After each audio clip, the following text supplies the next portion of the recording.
Bismillahirrahmanirrahim. Assalamualaikum warahmatullahi wabarakatuh. Alhamdulillah nahmaduhu wa nasta'inuhu wa nastaghfiruh wa natubu ilaih. Wa na'udzu billahi ta'ala min shururi anfusina wa min sayyiati a'malina. Man yahdihillahu fala mudilla lahu wa man yudlil falan tajida lahu mursyida. Asyhadu an la ilaha illallah wahdahu la syarika lah wa asyhadu anna Muhammadan 'abduhu wa rasuluh. Ballagha risalah wa adda al-amanah wa nasaha al-ummah wa tarakana 'ala al-hajjati al-bayda laylaha kanahariha la yazighu illa halik. Allahumma shalli 'ala Muhammad wa 'ala ali Muhammad kama shallaita 'ala Ibrahim wa 'ala ali Ibrahim innaka Hamidum Majid. Allahumma barik 'ala Muhammad wa 'ala ali Muhammad kama barakta 'ala Ibrahim wa 'ala ali Ibrahim innaka Hamidum Majid. Amsayna wa amsal mulku lillahi la syarika lah la ilaha illa huwal nasir. Amsayna 'ala fitratil Islam wa kalimatil ikhlas wa 'ala dinina Muhammad sallallahu alaihi wasallam wa 'ala millati abina Ibrahim hanifa wa ma kana musyrikin. Amma ba'd. Alhamdulillah wa syukrulillah wa la hawla wa la quwwata illa billah.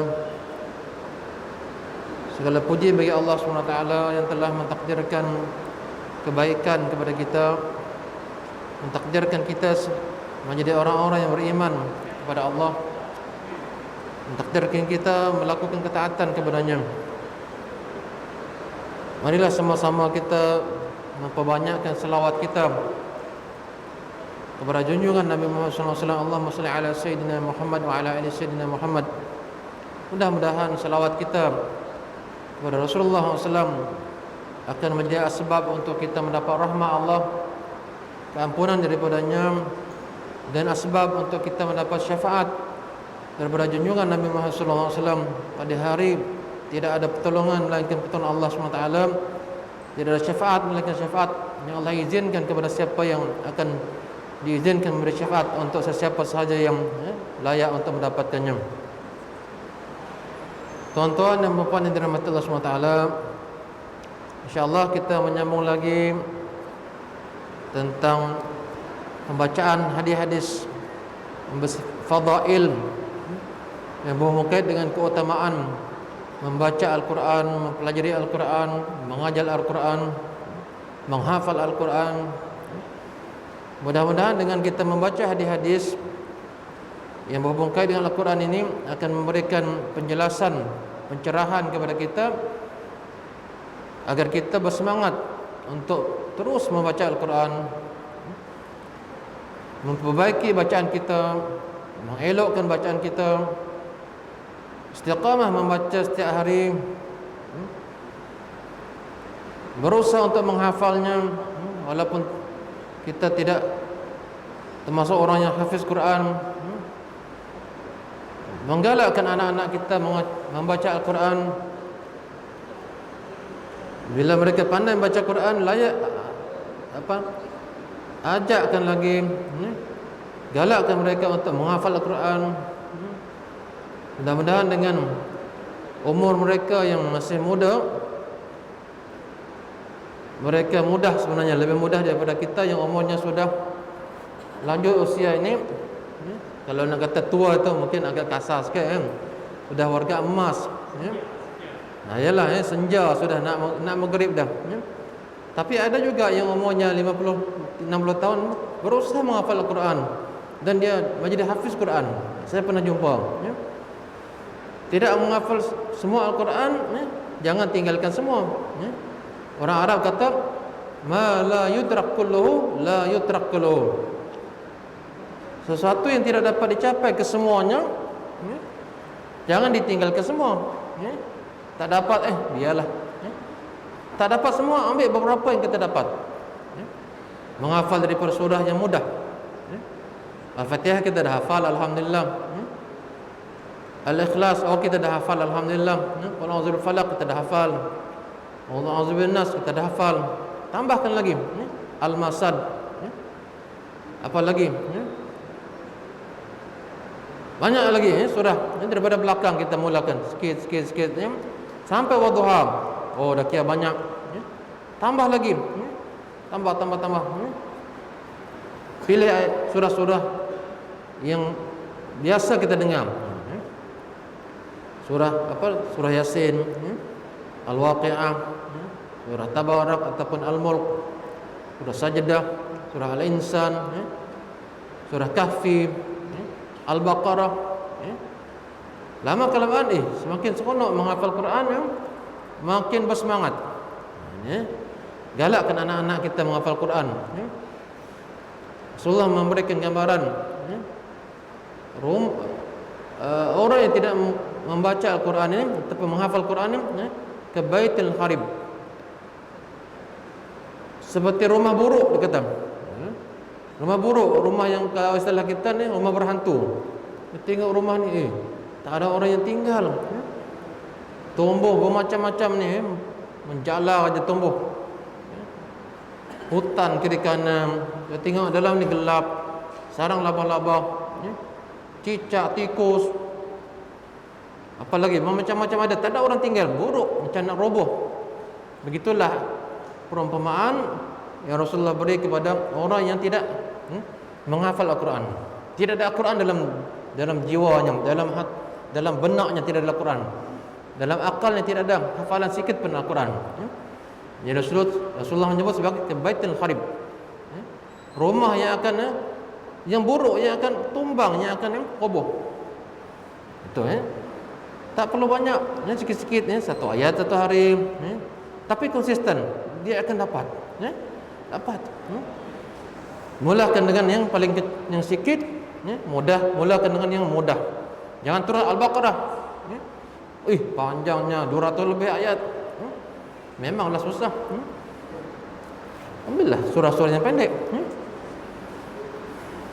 InsyaAllah PKP 2 tahun kita tengok ini memang susah kita nak buat anjuran apa-apa. Tahun ini mudah-mudahan kita tengok Sarawak ni semakin alhamdulillah lah, dia punya COVID ni mudah-mudahan konsisten dan akhirnya hilang. Kita boleh buat apa, majlis musabaqah hafalan Quran, surah lazim. Kita biasa buat di majlis sekiranya ni, kita buat ni untuk menggalakkan anak-anak kita menghafal Quran daripada surah lazim. Surah lazim. Jadi bagi waktu mereka 1 bulan. Okey. Apa namanya, fase ataupun tahap 1 ini, tahap 2 ini hafalannya semakin panjang. Jadi bagi peluang untuk mereka menghafal ni. Jadi lepas itu kita boleh buka kelas menghafal Quran sikit-sikit. Lepas itu lama kelamaan ada pula kelas menghafal Quran yang istilahnya sampingan saja. Mungkin tidaklah sebagai kelas apa nama mahatafiz macam ITB, tapi buat kecil-kecil. Kawan-kawan yang ada yang sifatnya part time. Orang tua pun macam itu juga. Bila dia menghafal tu datang, ada ustaz Sadiqin, ustaz Kausar kan, saya nak store hafalan. Store hafalan maksudnya simpan hafalan. Kita buka waktu-waktu tertentu ni, hari apakah, Sabtu kah, hari Minggu kah, khas untuk menyetor. Store bahasa kita ni, itu bahasa Indonesia tu untuk menghafal Quran lah. Saya nak store surah Yasin 10 ayat. Boleh? Boleh. Suruh tasmi', memperdengarkan bacaan dan hafalan dia. Jadi seronok nanti. Ada rekod dia. Sudah 40 surah Yasin, ayat Yasin, ayat daripada surah Yasin saya hafal. Jadi semakin seronok. Jadi kita tengok ini di antara kehebatan Al-Quran sebenarnya. Al-Quran ini tuan-tuan dan puan adalah kalamullah. Firman Allah, kata-kata Allah. Allah yang memiliki segala-galanya, menghidupkan kita, mematikan kita, memberikan rezeki kepada kita, mengatur kehidupan kita. Itulah yang menurunkan Al-Quran ini. Itu yang kita baca. Siapa yang baca kalam yang mulia ini, dia akan jadi mulia. Itu dia. Tidak pernah rugi orang yang baca Al-Quran, tuan-tuan dan puan. Kita sambung hadisnya. Kita tengok untuk berikan galakan terus membaca Al-Quran dan belajar Al-Quran ini, insya-Allah. Yang projek belajar Quran apalagi tahfiz itu perlu ada dalam perancangan setiap masjid dan surau. Kena ada satu kuliah buat, insya-Allah. Minggu yang lepas kita telah membaca beberapa buah hadis tentang orang yang mahir baca Quran. Orang yang mahir baca Quran ni, Rasulullah menyebut bersama malaikat yang mulia.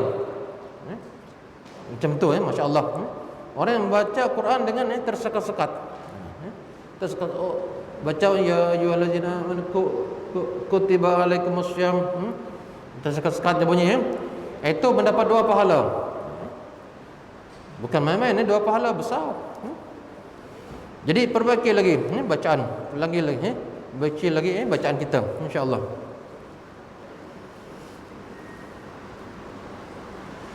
Kita tengok hadis yang seterusnya.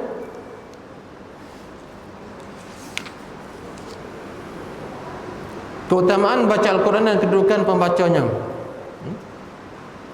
An Abdullah bin Mas'ud radhiyallahu anhu yaqul qala Rasulullah sallallahu alaihi wasallam man qara'a harfan min kitabillah falahu bi hasanah wal hasanatu bi 10 amsalha la aqulu alif lam mim harfun walakin alifun harfun wa lamun harfun wa mimun harfun. Daripada Abdullah bin Mas'ud radhiyallahu anhu, ia mengatakan Nabi SAW bersabda, barang siapa yang membaca satu huruf daripada kitab Allah, itu Al-Quran, maka ia mendapatkan satu kebajikan, dan satu kebajikan itu dilipat gandakan menjadi 10 kali ganda. Aku tidak mengatakan alif lam mim itu satu huruf, bukan alif lam mim itu satu huruf, tapi alif satu huruf, lam satu huruf, mim satu huruf. Masya Allah, itu bawa alif lam mim, dah berapa? 30 kebajikan. Dzalikal kitabu la raiba fi hudal lil muttaqin. Dah berapa dah? Bukan puluh lagi, ratus dah. Baca satu muka surat tu dah, surah masya-Allah, beratus-ratus dan sampai ke ribuan. Jadi begitu hebatnya Allah SWT memberikan ganjaran kepada umat ini, itu dengan baca Al-Quran yang nampaknya mudah tetapi pahalanya besar.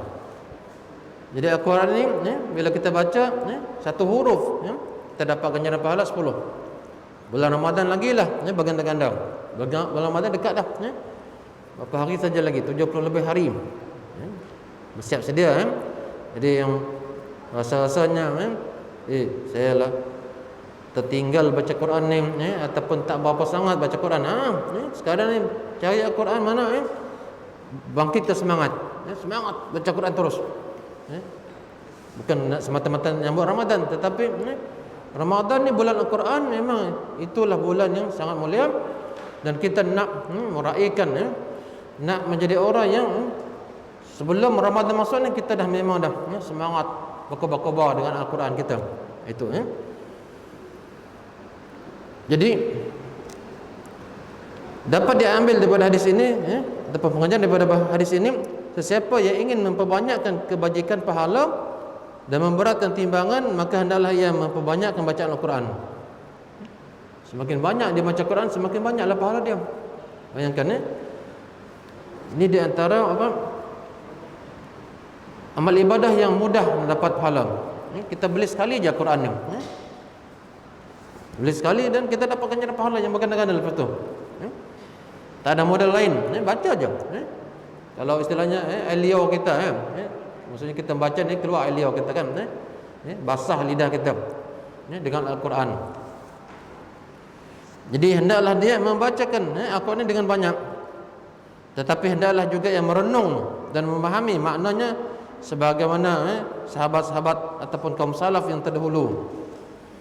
Jadi kalau budak-budak mungkinlah belum lagi apa so kita baca, tapi orang yang sudah dewasa, maksudnya dia bukan hanya membaca tetapi tengok terjemahan dia.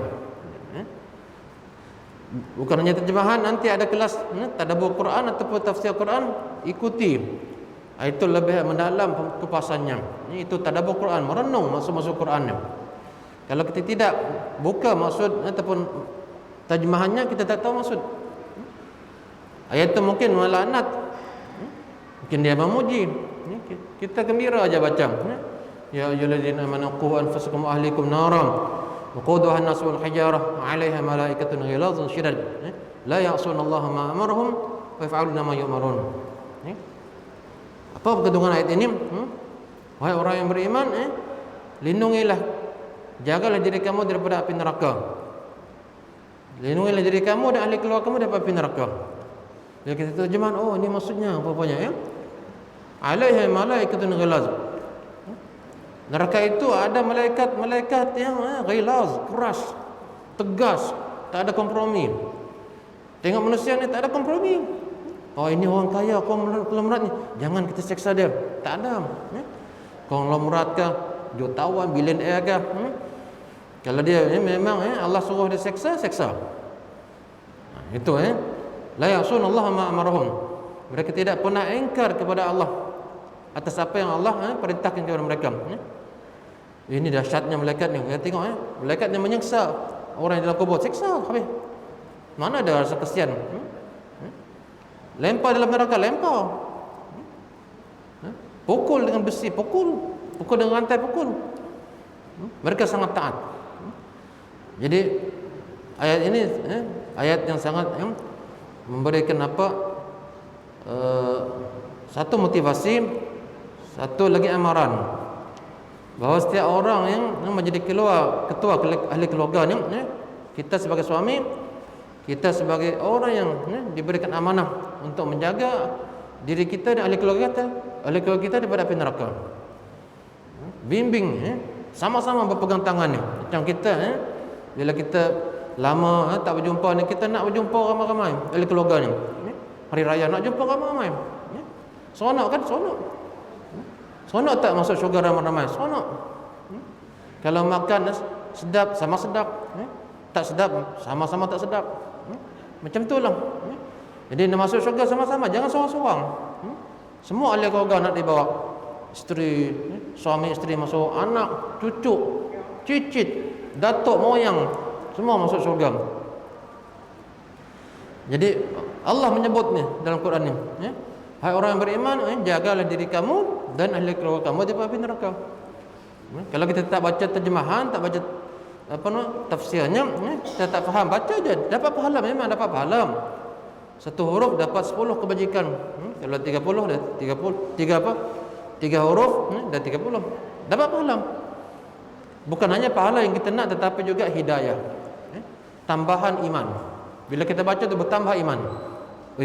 Ayat ini tentang ayat amaran kepada kita ni, orang beriman, orang lelaki, ahli keluarga, ketua keluarga, pemimpin, agar menjaga betul-betul ni ahli keluarga, agar tidak dijilat oleh api neraka.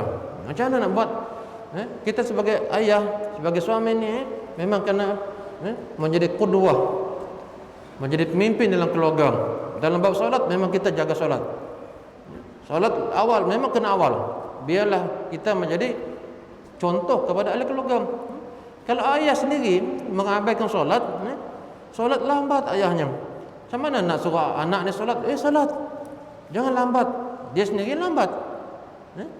Solat pergi masjid, dia sendiri tak pergi masjid, jadi susah. Tutuplah aurat, dia kata. Dia sendiri pun pakai seluar pontong pendek, main cuci kereta, tak tutup aurat.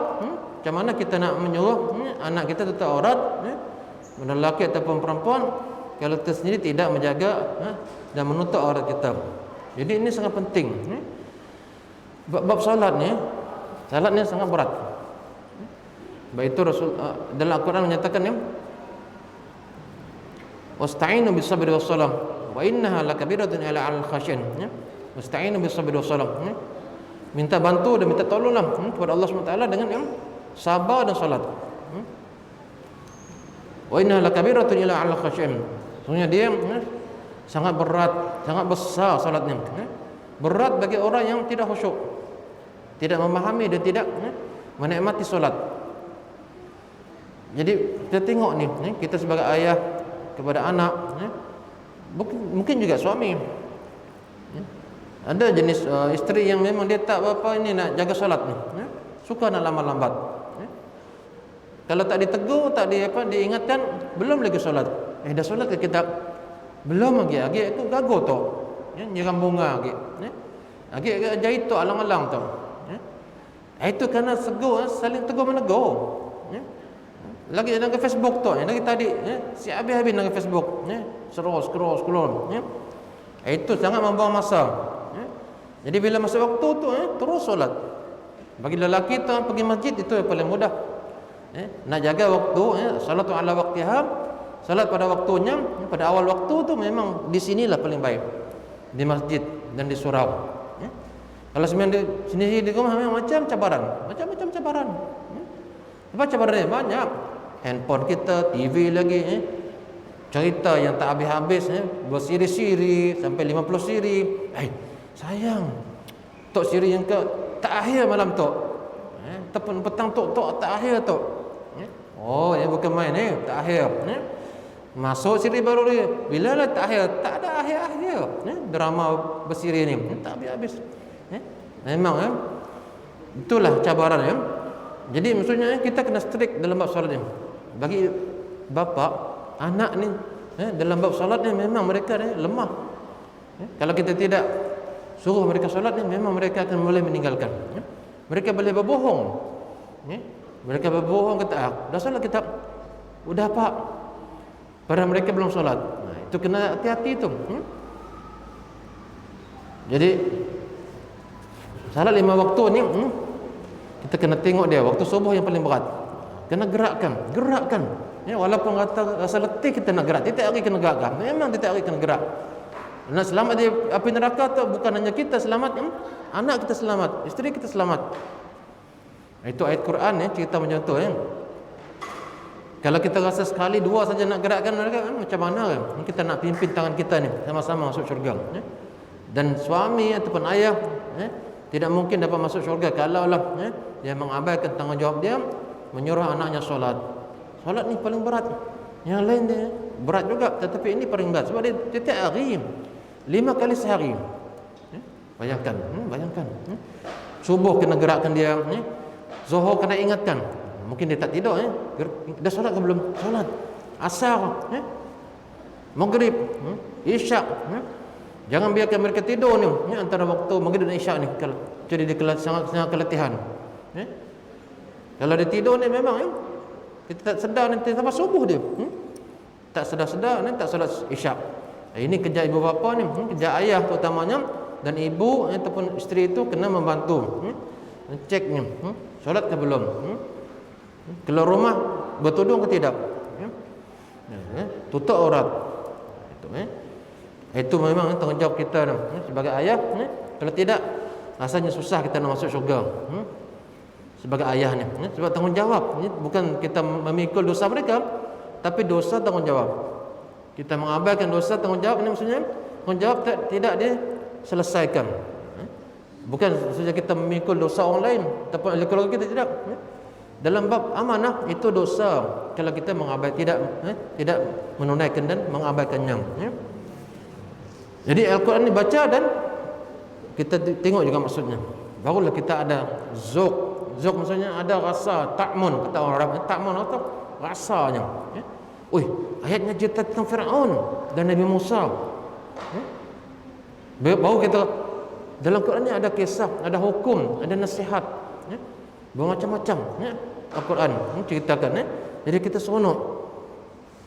Kalau tak baca saja, baca dapat pahala. Baca dulu tak apa, dah satu muka surat, dua muka surat. Ada Quran yang memang di sebelah sini terjemahan, sebelah sini Al-Quran ada.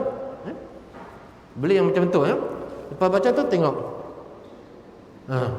Yang tak faham tanya, ustaz, apa maksudnya? Saya tak faham ni. Ada yang ayat yang mutasyabihat. Ayat yang kadang-kadang macam kadang-kadang kita tak faham. Tak faham kita maksudnya. Walaupun dah sebut apa maksudnya? Kita tanyalah. Tanya kepada ustaz. Yang lain-lain tu mudah kita faham. Jadi ini di antara hadis yang cerita tentang kelebihan Al-Quran, iaitu siapa yang baca Al-Quran ni Allah bagi pahala. Walaupun nampaknya mudah, tetapi Allah sangat pemurah. Allah ni memberikan ganjaran pahala dengan bacaan yang tak banyak, tetapi nampak satu huruf saja. Satu huruf saja, masya-Allah. Sudah dikira oleh Allah SWT dengan 10 ganjaran pahala. Tengok hadis yang lain lagi, tuan-tuan dan puan. An Abdullah bin Amr Anin Nabi sallallahu alaihi wasallam qala yuqalu li sahibil Quran iqra wartaqi warattil kama kunta turattilu fid dunya fa inna manzilataka inda akhir ayatin taqra'u biha. Rawahu Tirmizi. Daripada Abdullah bin Amr radhiyallahu anhu, daripada Nabi sallallahu alaihi wasallam, baginda bersabda, dikatakan kepada pembaca Al-Quran, bacalah. Ini bila ni? Ini nak masuk syurga dah, tapi disuruh baca Quran. Suruh baca Quran lagi. Tengok amal-amal tak ada dah. Suruh sedekah lagi tak. Suruh zakat lagi tidak. Suruh haji lagi tak. Ini satu-satunya amalan yang dekat nak masuk syurga dah, suruh baca Quran lagi. Ulang lagi kata, kamu bacalah Al-Quran, naiklah. Apa maksud naik ni? Naiklah ke derajat dalam syurga. Setiap ayat yang dia baca naik derajat dia. Menaikkan derajat dia dalam syurga. Dan tertilkanlah, bacalah dengan baik dan penuh teratur, ikut tajwidnya, sebagaimana engkau membacanya dengan tertil ketika di dunia. Ini sudah di akhiratnya, di alam akhirat sudah. Baca macam mana engkau baca di dunia dulu? Dulu baca tak Quran, tak baca macam mana? Dulu hafal tak Quran? Itu ya. Jadi bacalah Quran dan naiklah. Setiap kali baca naik, setiap kali baca naik. Tertilkanlah sebagaimana engkau membacakannya dengan tertil ketika di dunia. Karena kedudukanmu di dalam syurga berada di akhir ayat yang kau baca. Akhir sekali baca, qul a'udzu birabbin nas, malikin nas, ilahin nas, min syarril waswasil khannas alladzi yuwaswisu fi sudurin nas minal jinnati wan nas. Sadaqallahu alazim. Itu letak akhir sekali. Mana tempatnya? Naik. Kalau dia hafal qul a'udzu birabbin nas saja dalam Al-Fatihah, itulah. Bayangkan kalau hafal satu Quran, masya-Allah, membaca Quran jadi naik terus. Sebab itu saya kata tadi, walaupun kita ni bukan hafiz Quran, berusaha juga menghafal Quran ikut kadar yang kita mampu. Usahakan. Orang yang sudah lancar baca Quran, sudah pandai baca Quran, jangan kita membuang istilah kita, buang masa untuk perkara-perkara yang sekadar seronok, sekadar hobi. Tetapi ini yang sebenarnya Allah sudah berikan janji kepada hamba-Nya. Siapa yang baca Quran, menghafalnya, memang di akhirat kelak, sebelum masuk syurga tu, Allah akan suruh dia baca lagi dan meningkat bacaan. Meningkat apa? Bukan bacaan, derajatnya meningkat.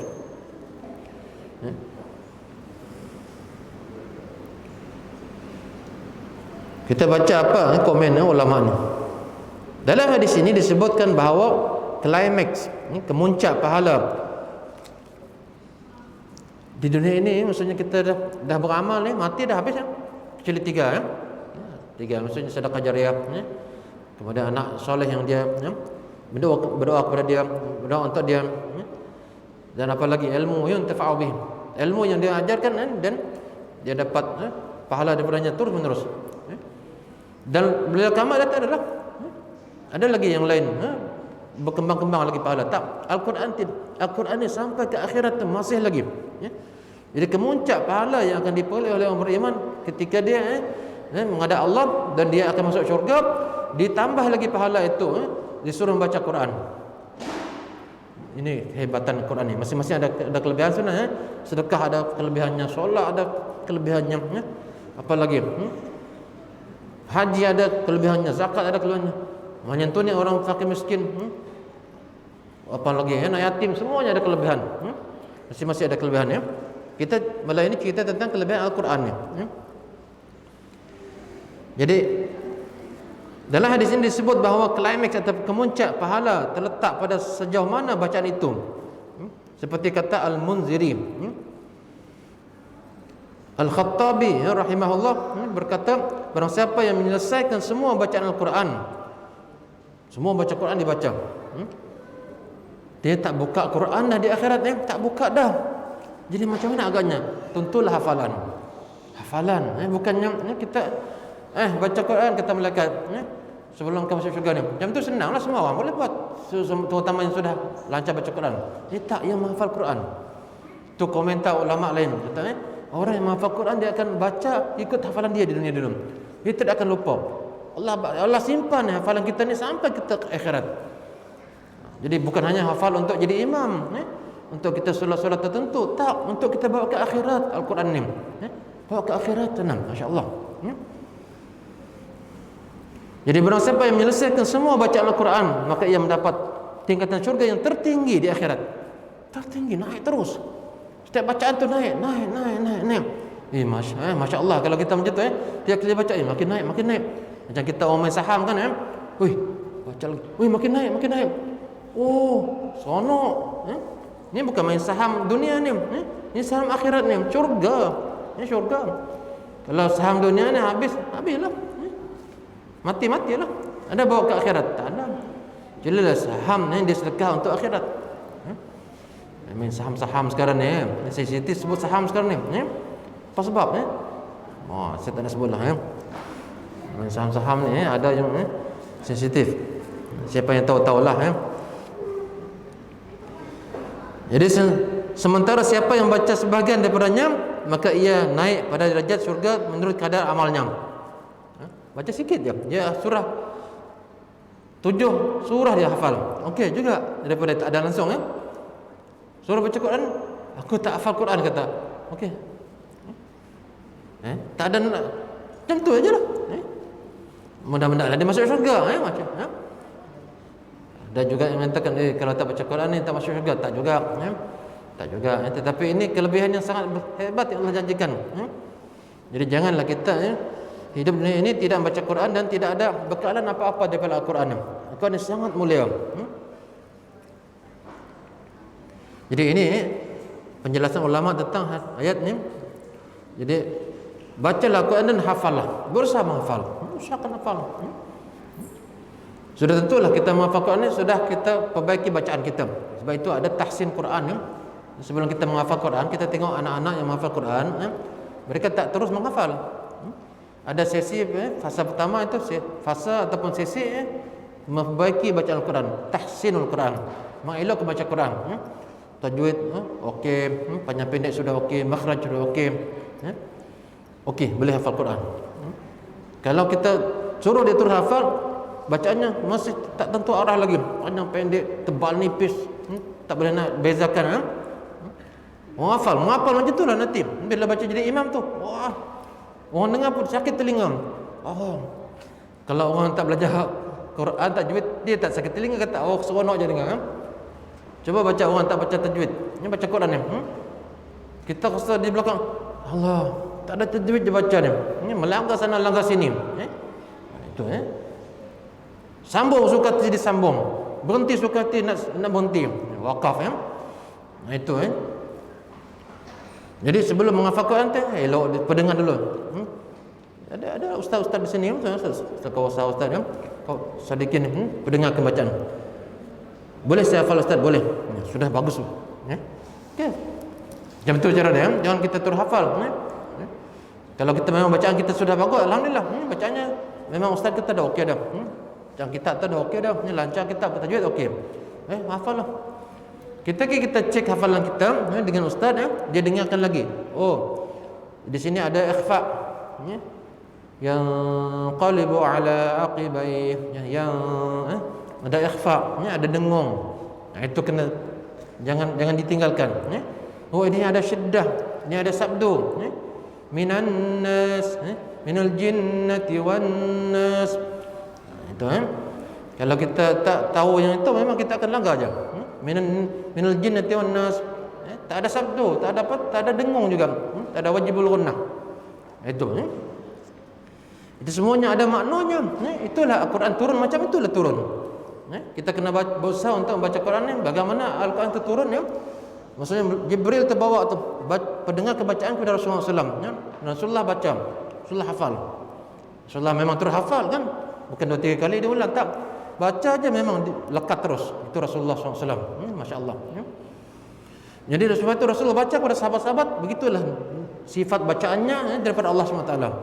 Baik itu kita kena belajar tajwid ni, ikhfa, pendek panjang, berapa panjang ni? 1 harakat, 2 harakat. Siapa yang buat itu, ulama kah? Tidak. Itu adalah bacaan daripada malaikat Jibril bawa tu daripada Allah SWT. Begitulah sampai ulama daripada ulama, Nabi kepada sahabat, tabi'in sampai kepada kita ni, berantai-rantai. Sebab itulah kita kena belajar talaqi, tidak boleh kita dengar saja, lepas tu kita baca. Tak, ada guru, mesti ada guru, musyafahatan, secara lisan, kita dengar dan kita baca. Dengar lagi orang betul ke macam kita, mesti ada guru.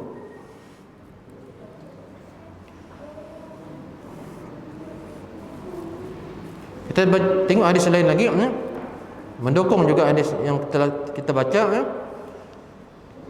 Yaji'ul Qur'anu yawmal qiyamati fayaqulu ya Rabb hillihi fayulbasu tajal karamati thumma yaqul ya Rabb zidhu fayulbasu hullatal karamah thumma yaqulu ya Rabb irdi anhum fayarda anhum fayuqalu lahu iqra warqab wa tuzadu bikulli hasanatin bikulli ayatin hasanah.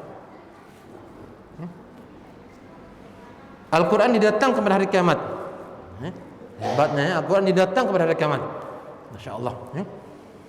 Seraya berkata, Al-Quran dia berkata, wahai Tuhan, wahai Rabb, pakaikanlah padanya, pakaikanlah kepadanya pakaian, lalu dipakaikan mahkota kemuliaan.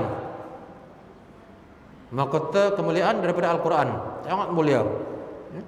Lalu ia mengatakan, wahai Rabb, tambahkan padanya, lalu dipakaikan pakaian kemuliaan lagi, ditambah lagi.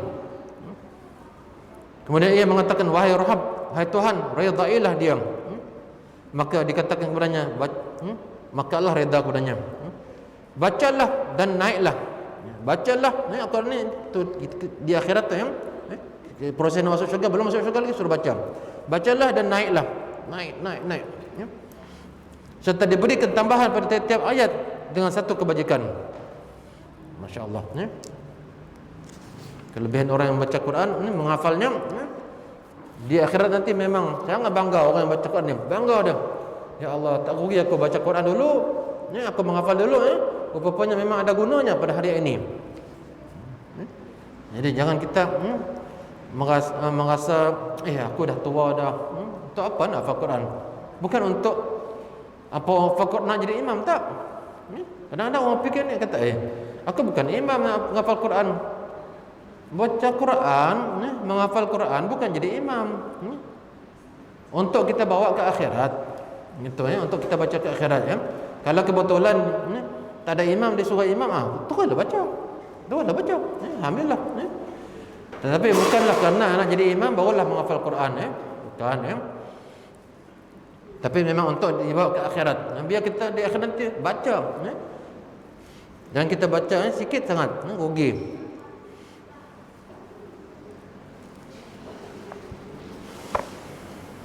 Dah lagi masa insya-Allah 52 panjang hadis ni, masih kita cukup. Kita buat kesimpulan saja. Jadi tuan-tuan dan puan yang dirahmati Allah SWT, begitu besarnya ganjaran yang Allah berikan kepada penghafal Quran, pembaca Quran. Jadi adakah mungkin kita mendapatkannya? Mungkin, insya-Allah. Jangan kita kata susahnya nak dapat. Tak. Pepatah mengatakan kalau apa dia kata kalau nak 1000 daya, kalau tak nak 1000 dalih. Aku si dapat, aku si lancar. Tapi kalau nak, memang akan bermacam-macam cara. Macam mana nak dapat tu? Tanya dengan orang. Tanya itu. Kalau kita sekarang nak cari satu produk yang kata produk ini penting ni. Ini ubat kanser contohnya. Macam mana dapat? Cari sana, cari sini. Tanya sana, tanya sini. Itu maksudnya 1000 daya tu. Sanggup. Oh, ini tak ada jual online ni. Kita kena pergi ke Miri. Pergi ke Miri, sanggup. nak dapatkan produk tersebut. Sanggup. Walaupun rasanya dia nak pergi Miri lagi, nak cari di situ saja dia jual. Di dunia ni di Miri saja ada. Contoh je lah. Sanggup kita isi minyak kita pergi sana, jom kita pergi sana cari. Jadi bersusah payah sebab anda dapat benda yang kita hajati. Kalau kita berhajat untuk mendapat apa yang disebut oleh Allah SWT tadi, itu orang yang akan masuk syurga ni suruh membaca Quran dulu dan dia meningkat sampai pada darjat yang tinggi dalam syurga. Kenapa kita tidak nak? Itulah janji Allah SWT. Inna Allah la yakhliful mi'ad. Sesungguhnya Allah tidak mungkir janjinya. Allah tidak mungkin janji walaupun sedikit, tidak mungkin janji. Jadi kalau kita sebagai orang beriman ni, maksudnya kita yakin dengan janji Allah. Yakin Allah kata ni memang yang sebut dalam hadis ni janji Allah ni. Tetapi Rasulullah yang bersabda memang, tetapi maksudnya janji Allah melalui lisan Rasulullah SAW. Lisan Rasulullah yang nyebut, wa ma yantiqu 'anil hawa in huwa illa wahyu yuham. Rasulullah ni tidak bercakap melalui keinginan dia saja, keinginan semata-mata, tetapi memang daripada Allah, semuanya daripada Allah. Itu. Jadi apa yang Allah sebut dalam ataupun Rasulullah sebut ini adalah daripada Allah SWT. Jadi ambil peluang untuk kita memperbaiki hafalan kita ataupun bacaan kita dan berusaha untuk menghafal sikit demi sikit, semarakkan Quran ni, semarakkan baca Quran ni. Yang belum pandai baca Quran ni, jangan malu belajar. Jangan malu, jangan segan, terus belajar walaupun daripada Iqra. Itu. Jadi mari kita merebut peluang yang masih ada ini, masih hidup, masihlah kita berjuang untuk apa? Kalau orang iman kata lagi hidup lagi ngelaban, betul ya. Lagi hidup maksudnya lagi berjuang untuk mendapat mengumpul segala yang Allah janjikan agar kita memperolehnya kelak di hari akhirat insya-Allah. Jadi terima kasih atas perhatian. Mohon maaf di atas kelemahan dan kekurangan. Subhanakallahumma bihamdika asyhadu an la ilaha illa anta astaghfiruka wa atubu ilaik. Bismillahirrahmanirrahim. Al-'asr innal insana lafi khusr illa allazina amanu wa 'amilus solihati wa tawassaw bil haqqi wa tawassaw bis sabr. Assalamualaikum warahmatullahi wabarakatuh.